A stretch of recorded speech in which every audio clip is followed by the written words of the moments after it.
Hi,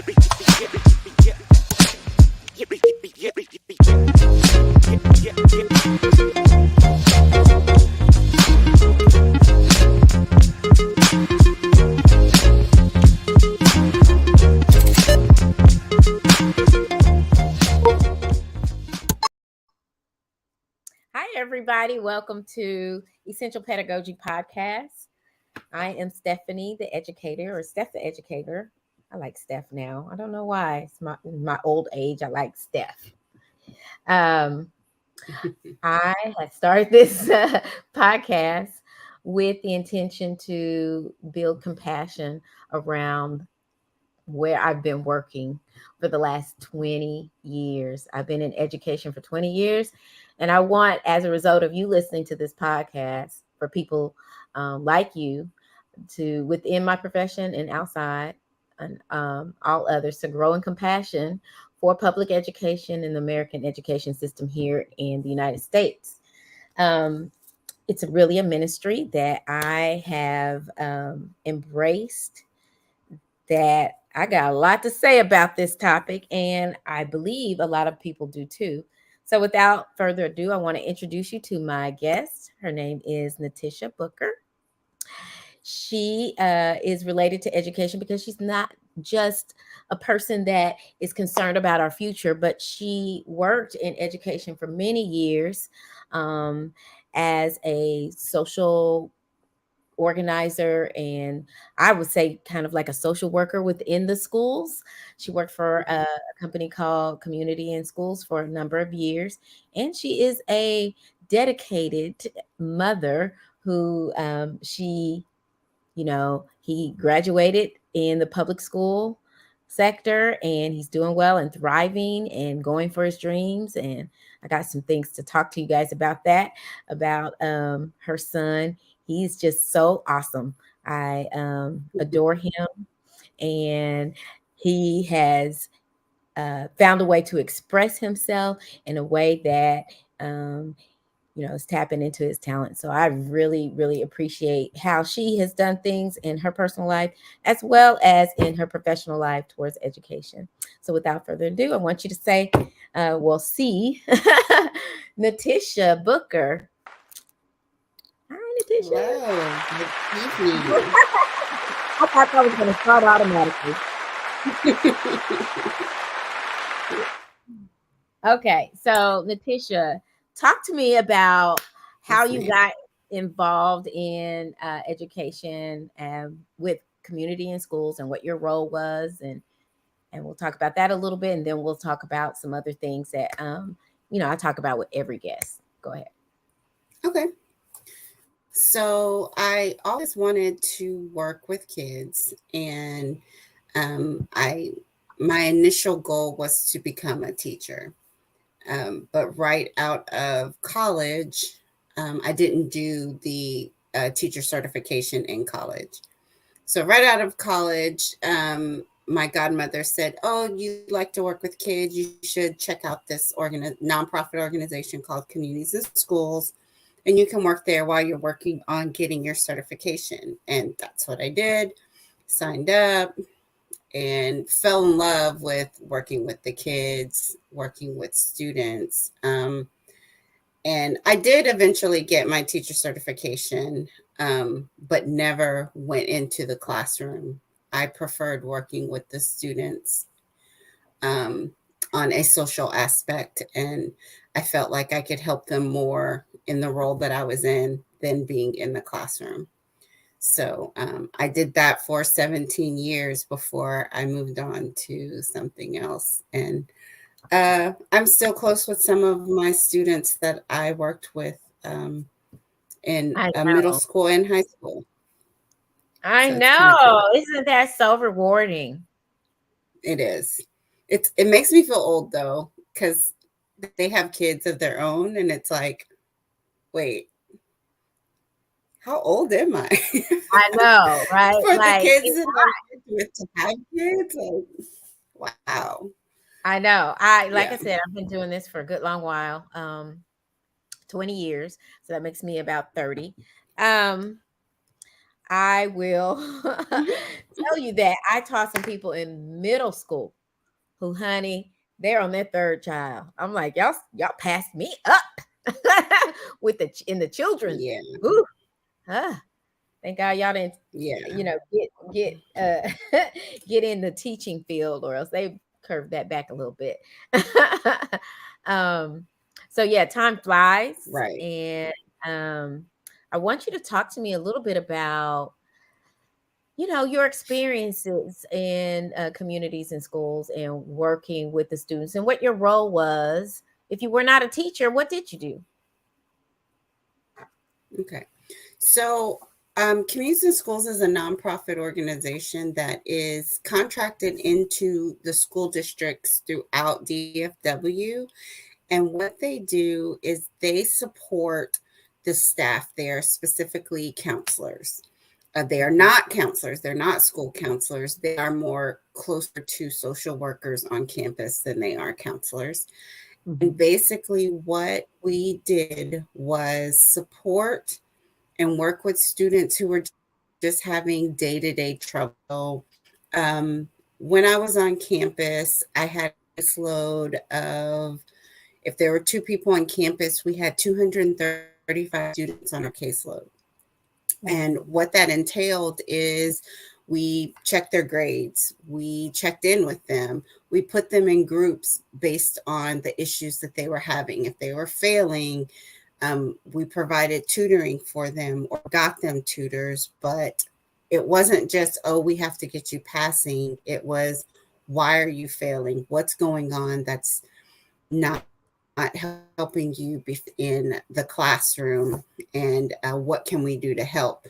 We had groups that dealt with incarcerated parents, pregnant and parent teens, students who were in foster care, students who were being abused, students who had anger management issues, you name it. I did a lot of trainings and coursework in ISS, because they couldn't go anywhere. So I would ask the ISS teacher, okay, give me 30 minutes to 45 minutes of the day. And I went in there and we did anger management classes and we talked to them about different ways of expressing themselves without using their fist and without being physical, and how to communicate. And so we literally were there to support the staff in any way possible.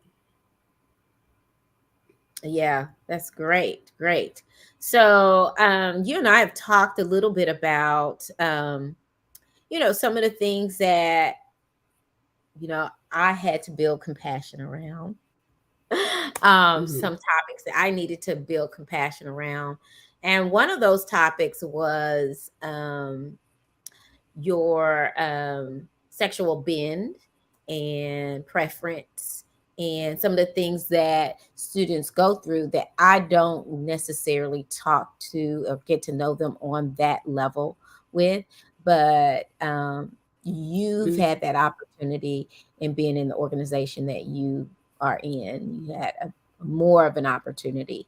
I know I'm with the kids for a long time, but Hmm. I have a specific goal, is to get them to understand science on as deep a level as they can. And so sometimes, I have to tell them that, hey, let's stop all that crying and let's get to work, right? Like, so I'm Right. ultra Right. focused on trying to get the teaks across. Not that I don't care, but like we've always said on this podcast, that the system is very overwhelmed. So thank God Hmm. there are organizations like Communities in School to help out. So talk to me about more about some of the things you saw in the schools that you were able to help students work through so that they could be Hmm. successful academically. I think one of the biggest things that we did that was key, giving students an opportunity to have a voice, to have a place where they can speak their mind Hmm. without being judged. And so you mentioned, sexuality. And when I first started, back in late 90s, that was kind of taboo to talk about. And, nowadays everyone's fluid with the he, she, we, and, Hey, gender and call me this and that. Yeah. Back then you were either straight or gay. There wasn't, yeah. and if you were gay, something was wrong with you, Mhm. which if you're in a bad situation at home, and then you have these feelings of inadequacy, and then you have these sexual feelings for someone of the same sex, and then you have the social concept of being in school and all your friends are different from you.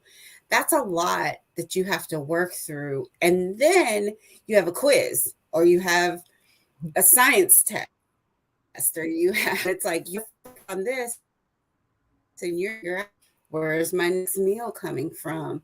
Why is it that when Donna walks in the room, my heart starts beating? Like, is it because he's Mhm. my homeboy and I like him, or is it because I like him? Like, this is what the Yeah. kids are going through, and all that our organization did was give them 10 minutes to get it out, to say what really, to have a safe place to communicate. And then we would form groups of like-minded students so that they had peers that they could talk to and Yeah. discuss what was going on, and just giving them a place so that they can get whatever's on their mind out. And then we And would then say, they can okay, focus wholly in you've, class. That's yes, my goal. now I've given you 10 minutes. Yeah, but that's exactly what it was. I've given you 10 minutes to get that out. Now I need for you, for the remaining 30 minutes, I need for you to go back to class and work. And then we can talk again at lunch. We can talk again tomorrow. But we only did short little periods so Yeah. that get that little bit out for your mind, and now go focus on what you're here to do, which is your education. Yeah. Yeah. I find, and thank you to our guest that she keeps coming back and listening to us and commenting. And so I just want to acknowledge her. I don't know your name, but tell us your name so I can acknowledge you properly. But she comes back every time and talks and dialogues with us. And she said that there's more and more students that are becoming vocal and they learn in a different way. And what do you think, besides how there's been a shift in our mindset and in understanding where other people are coming from, as far as feeling a certain way, working out some of their own personal feelings, maybe for another person, or trying to decipher what is right and wrong in their own minds and hearts. um, why do you think now things are so different than it was back then, in the mid early 90s, as, I just as far think as kids being more vocal? I think that the internet is key. I think that people feel way more confident online than they do in person. And it's a twofold, because sometimes they are so confident online that they are ugly and mean to people, and they would say things that they would never say to someone in their face. Oh yeah. But you're also seeing online a group, like you're able to be like, oh wow, I'm not alone, there's a whole community of people just like me. And you can read articles, and I'm not saying, there was internet back then, but it's just completely changed. I mean, think about the last 2 years, 3 years now. We went from face to face, sitting in a classroom, to virtual tutoring, virtual working from home, podcast online. That was not a thing in the late 90s. There were Oh podcasts, yeah, And people were sitting there with microphones, and you had to get a meeting room, and you face to face, or you were on the phone. This just wasn't a thing. And there was internet, but it's just the progression of where things are going. So because I think because of the internet, because of the communities that people are building online, good and bad, it's Yeah, helping them be way more expressive, which is allowing them to understand themselves a little more and be a little bit more confident. But, absolutely. with all of the great things that happen, there's also the negatives of, bullying online and things like that. But we're not going, I don't want to get into Also, that. I feel like television has a part too. When we were coming up, television went off at a certain time. Uh, Mm-hmm. you know, it did. It went off. You knew this. Mm-hmm. It was too late because the national anthem would come on and the flag would start waving, and you'd be like, "Oh, it's time to go to bed. It's time to, nothing else to Yep. entertain us. It's done, folks. It's gone. It's over." Yeah. Now we have so many And things. Yeah, go ahead. I can't hear you. Okay, I maybe. was saying, and then after the national anthem, then it was the stripes. It was Yeah, just the boop, and yeah, that was yeah. it. But yeah, Yeah. So who's going to stay up and watch that? But now, TV is when you right. want it. Your show is when you want it. Everything is on Hmm. demand when you feel like it. I feel like that is emboldening people to speak what they feel like. Try to put in their order for right now. Let Hmm. me tell you what I want right now because I'm accustomed to organizing myself this way or being served in this manner, right? I Right. daily I have to tell students what you want right now is not that important. Have yourself a seat Hmm. so I can take attendance. Thank you. As soon as they come in, they want their need. I need to use the restroom. I need to do this. I need to do that. I left I want, can I get a band-aid? I'm gonna need you to sit Hmm. down. But they're used to, and so I have to act with compassion, knowing that these children have been conditioned by our society to push a Yeah. button, get whatever, order up, get it now, and just remind them, listen, Hmm. I'm not a computer for you to punch in your order or what have you, to punch in all your desires, what you want, and you get it now. I need you to sit down. I'm one person. Have yourself a seat. I'm going to take attendance. That's Right. what I need to do. I gave you something to do. So, another thing is, in watching television, I feel like, and I'm not really anti Disney, although some their shows, I'm not a big fan of Disney shows. Those little sitcoms they have, in my opinion, they try to make parents look like bumbling idiots, or all adults, may not even be a parent, but all adults in the shows, because the children are the superstars. So they're the smartest people in the Right. room. They tend to know more than what's going on really for real than the parents. They're oblivious of what's going on in the world, and that's Hmm. just not how life is in real life. But we have kids that are acting these kinds of things out because of what they see and what they've been seeing for decades on TV. I feel like that's a problem. And you call me anti Disney, but I really do. I feel like that is a For sure. huge issue. I tell the kids all the time, you're not, Yeah. Disney classroom is not the real thing. So you don't get to entertain the class with your snarly remarks, Yeah. you know, so that you can get laughs. And we all banter around and watch all the people have this camaraderie, kinship of Right. jokey, right? And making fun of people. Like, this is not what's happening. This is not the real Hmm. classroom. What you see on TV is not the real classroom. So they don't realize they're doing this. I realize, and sometimes I vocalize it, and they have no idea what I'm talking about. But That's where I feel like some of that behavior is coming from. It irritates me to no end. Yeah. Uh, but every day I try to It, cleanse myself to have more compassion every day. it's funny you say that because um, I was I was the parent that these kids probably would run away from home. So my kid didn't we didn't have cable until fifth grade.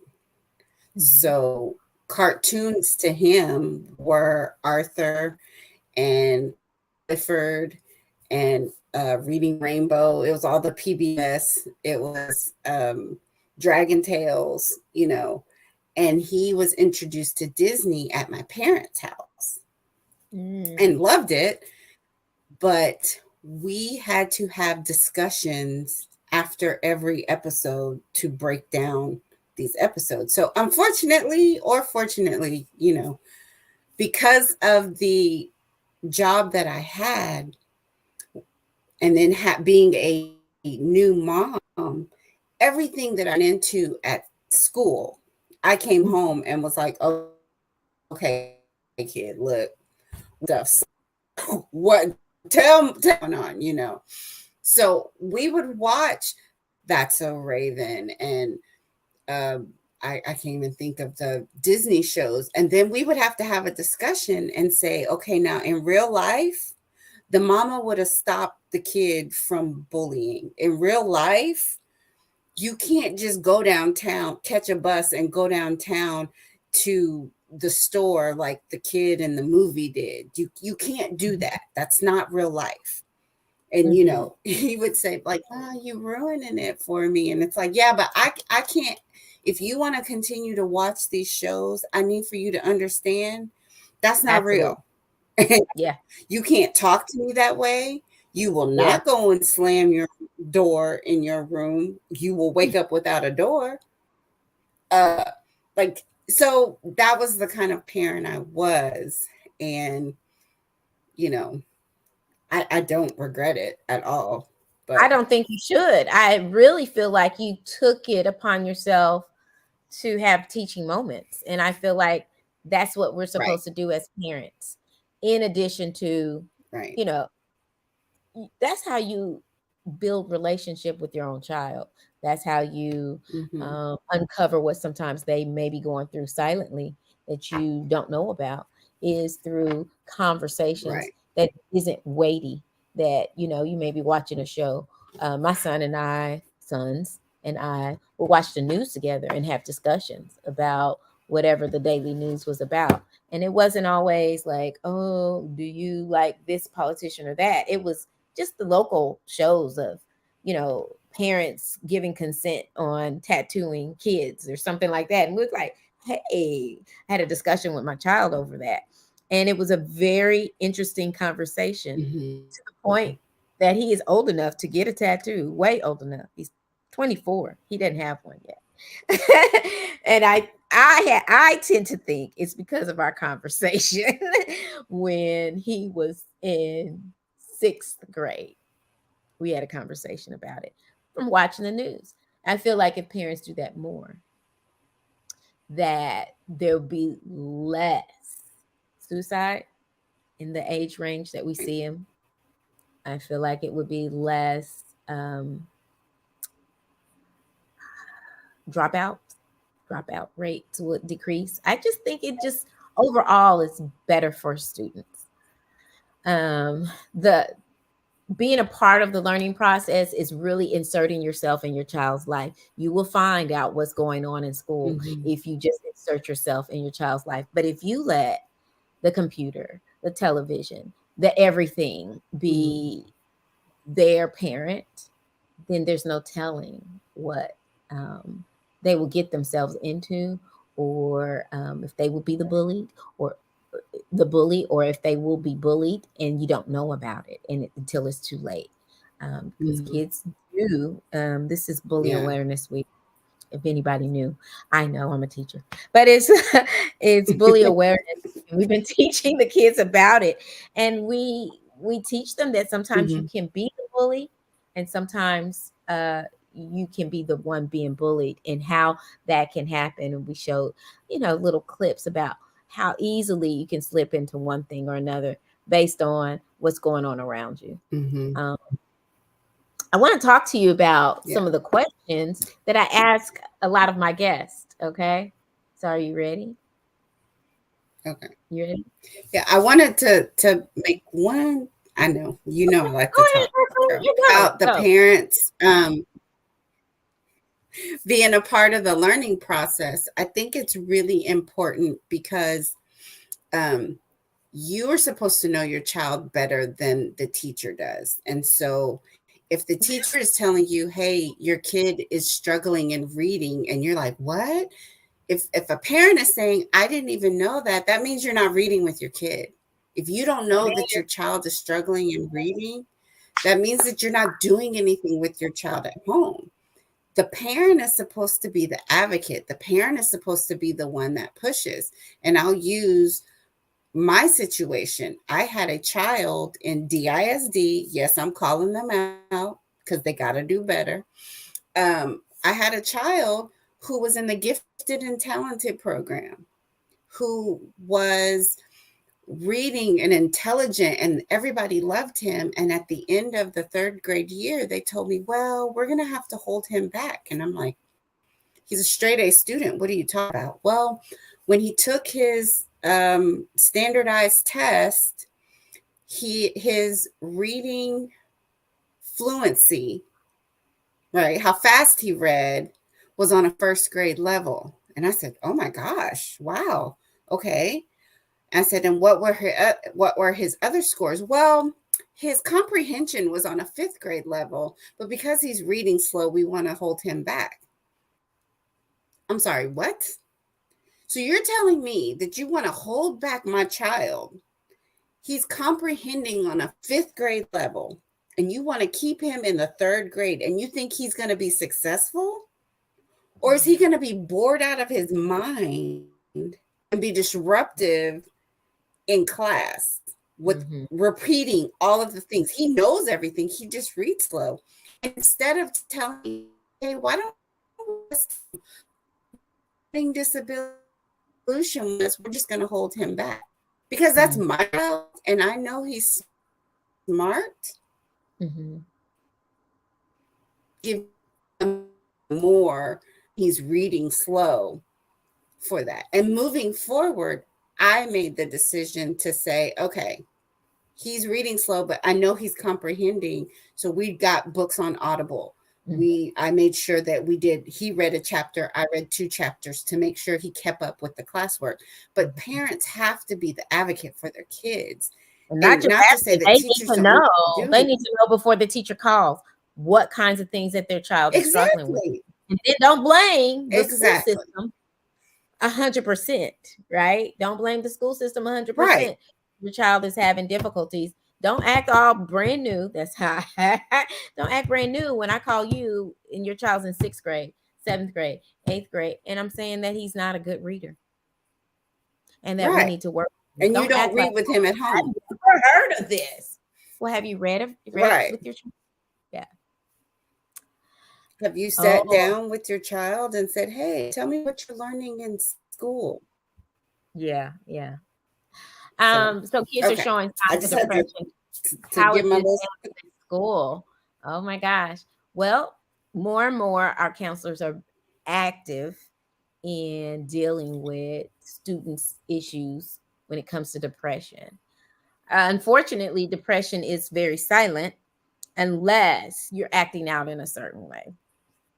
So a lot of times Yeah. you don't get seen in public school settings unless you are failing, you picking on somebody else, right? Some kind of symptom has to show in order for the school system to deal with it. Otherwise, we leaving you alone. Oh, you passing everything? Good, because Mm-hmm. Johnny over here knocking down chairs and pushing everything off the Exactly. table.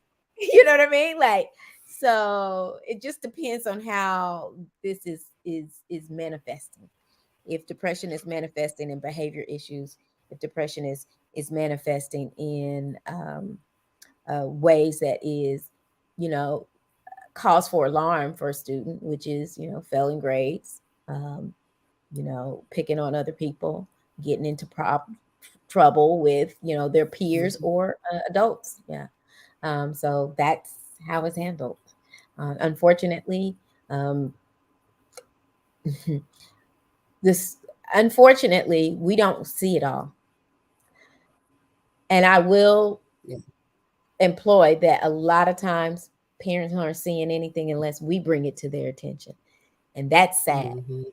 I feel like if you live with the child, you should see things more faster than any ancillary communities in Mhm. school, public school teacher, counselor, principal.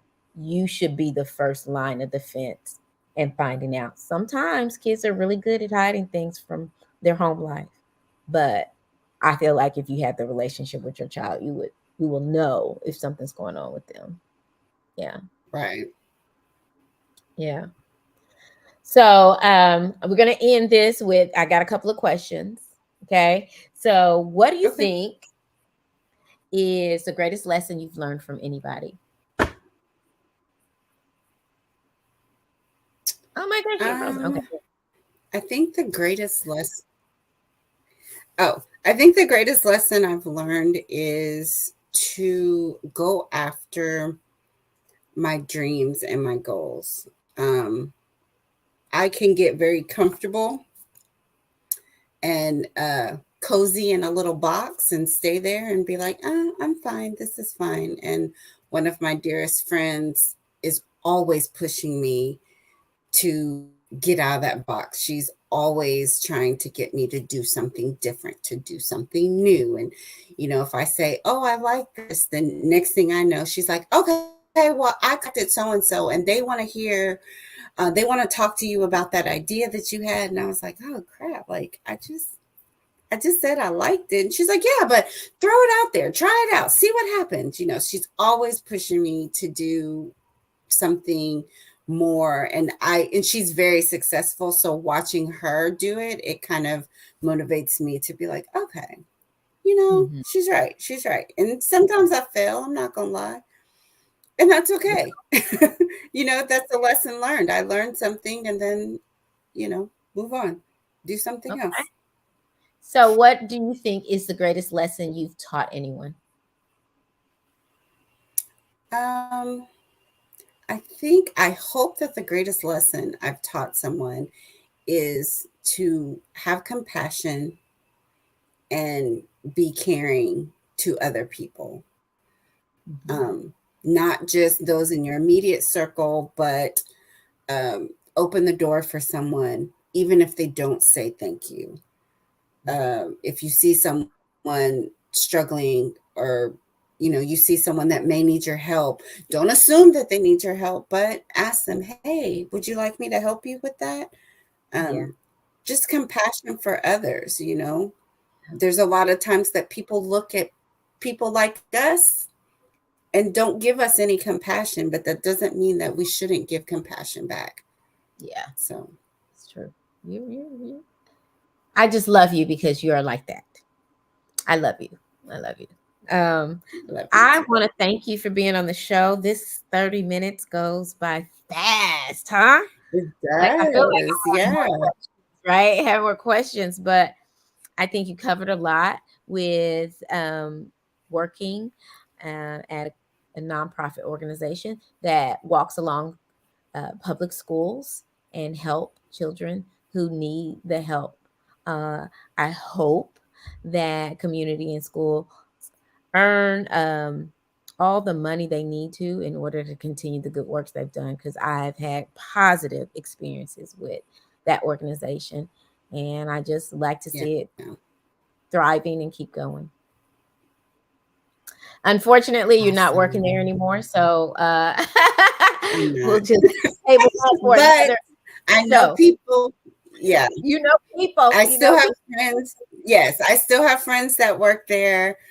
Like I said, I was Okay. there 17 years, and it was my close friend I just talked about. She was the one that said, okay, girlfriend, it's time for you to Yeah, move around, push me yeah, out of the box. But yeah, no, it's a great organization. So yeah, yeah. All right. Well, thank you so much, Natisha. And we're signing off. This is Essential Pedagogy, and we'll see you next time. Hopefully, we'll have someone talking about finance. We'll see Oh, if that that would be schedule works awesome. out. Yeah. We'll see if that schedule works out. That's what I'm working on. So we'll see if that works out. Hopefully, that's going to happen in the next 2 weeks. We'll get an Awesome. educator, yeah, to talk about it. Okay. Thank you so much, Natisha, and I appreciate you guys. Thanks for having me.